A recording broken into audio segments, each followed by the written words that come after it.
Oromo yaalami koo jabeeffadhu irree Finfinnee naannura keenya hin kenninu murree. Oromo yaalami koo jabeeffadhu irree Finfinnee naannura keenya hin kenninu murree. Oromo yaalami koo jabeeffadhu irree Finfinnee naannura keenya hin kenninu murree. Oromo yaalami koo jabeeffadhu irree Finfinnee naannura keenya hin kenninu murree.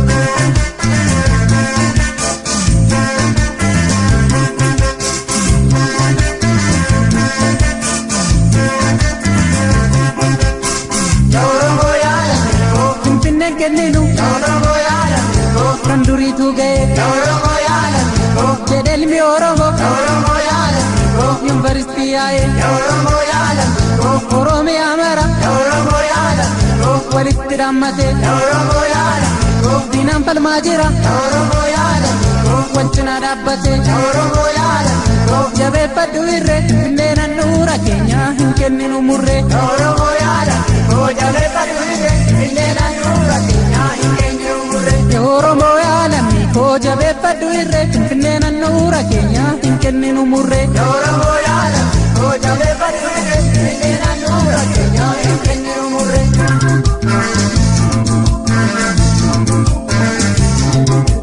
Mormaadhaaf sakkoo taasisa miidhagleen hin kenninu naannura keenya hin kenneen hin faalmanna yoolamni walii galee keenya Finfinnee yoomuu taatu magaalee hin faalmanna yoolamni walii galee keenya Finfinnee yoomuu taatu magaalee.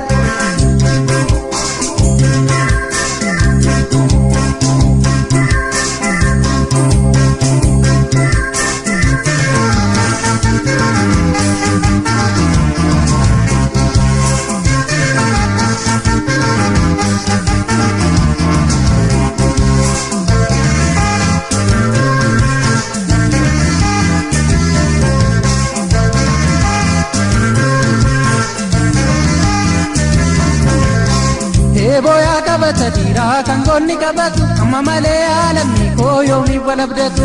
Boya kabata dira kan gonni kabatu amma malee yaalami koo yoomi walabdatu. Boya kabata dira kan gonni kabatu amma malee yaalami koo yoomi walabdatu. Boya kabata dira kan gonni kabatu amma malee yaalami koo yoomi walabdatu. Boya kabata dira amboofi wallagga. Boya kabata dira jimmas ta'ee hilu. Boya kabata dira hunduu walii galee. Boya kabata dira yoomuu dinaan hilu. Boya kabata dira Booranaa fi Walloo. Boya kabata dira Arsiis ta'ee Baalee. Boya kabata dira biyya gootaa ta'u. Boya kabata dira innis yoo wallaalee.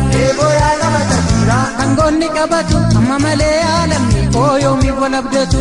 Boya kabata dira kan gonni qabatu amma malee yaalamni koo yoomi walabdatu.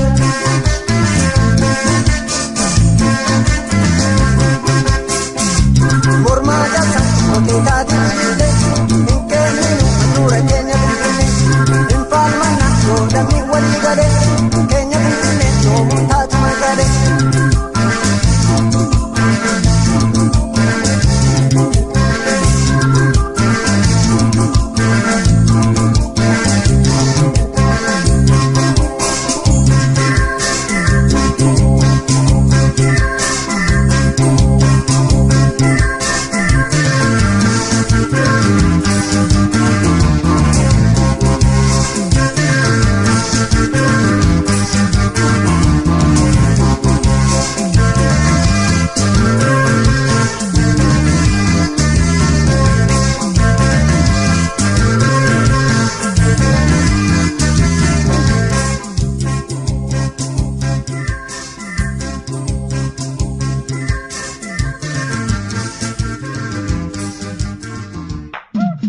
This is Oda Sound Radio from Columbus, Ohio.